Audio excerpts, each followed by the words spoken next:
Hello, my English group.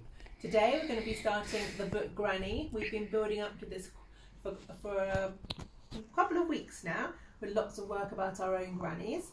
Now this is a book by Anthony Horowitz.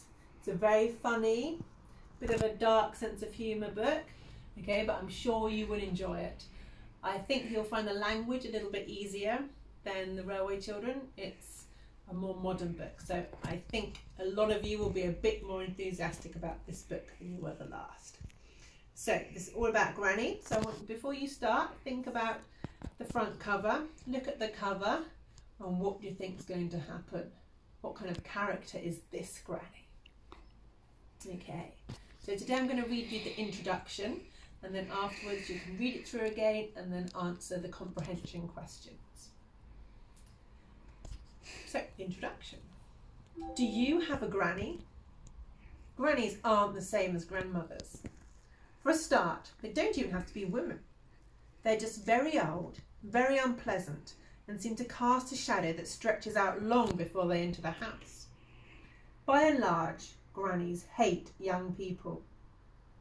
This is because young people have computer games, mobile phones, hair, teeth, good skin, and the whole world ahead of them, while grannies sit on their own in the darkness to save electricity, knitting and complaining about how much worse everything has got since they were young.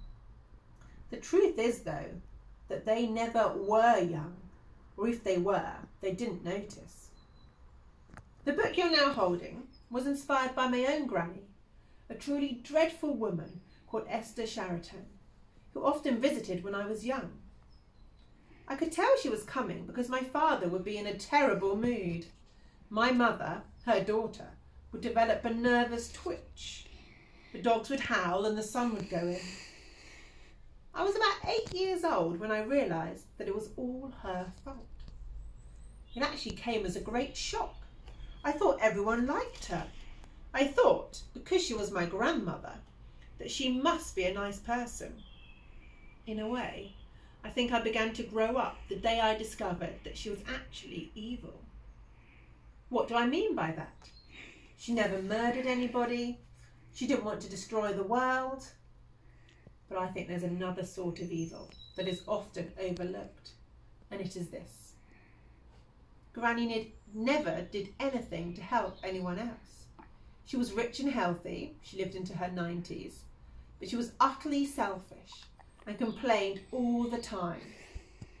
I remember she once had an argument with one of her own children, my Uncle Jeff, and didn't speak to him again for 17 years. As far as I know, she never tried to make anyone happy. And if you ask me, evil is a perfectly reasonable description of somebody like that. There are some who say you shouldn't be rude about old people. There's a certain amount of truth in that. I'd be the first person to help an old lady cross the road, for example, even if she didn't want to go. But at the same time, we have to be careful. Being old doesn't necessarily make you right. And there have been some very old people who've been very bad indeed.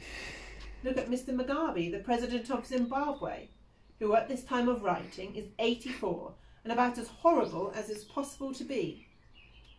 Do we need to be polite about him? Or what about Liva, that Roman empress who poisoned her husband when she was 65?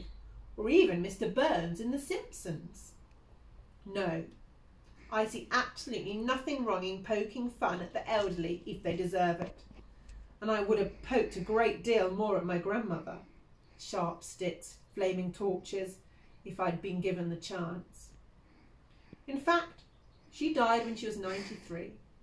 I'm glad to think that although she never made anyone laugh when she was alive, I never once heard her tell a joke, she has amused a lot of people as a character in this book. Because despite my own feelings, Granny is supposed to be funny.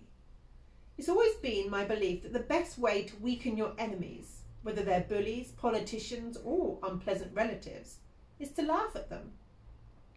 Anyway, a lot of this book is based on truth.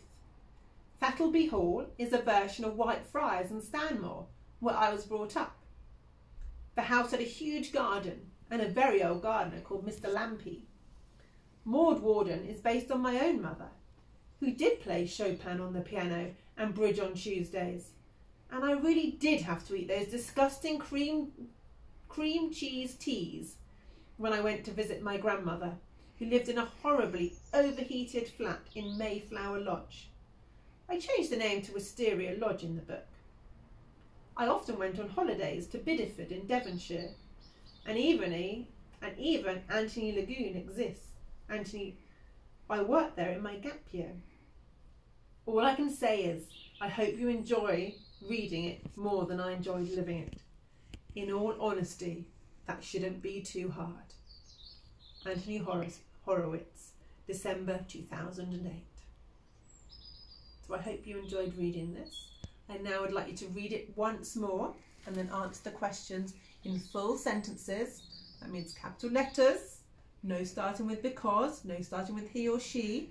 Always state who you're talking about, and full stops, as much detail as you can. Okay, enjoy. Thank you for listening.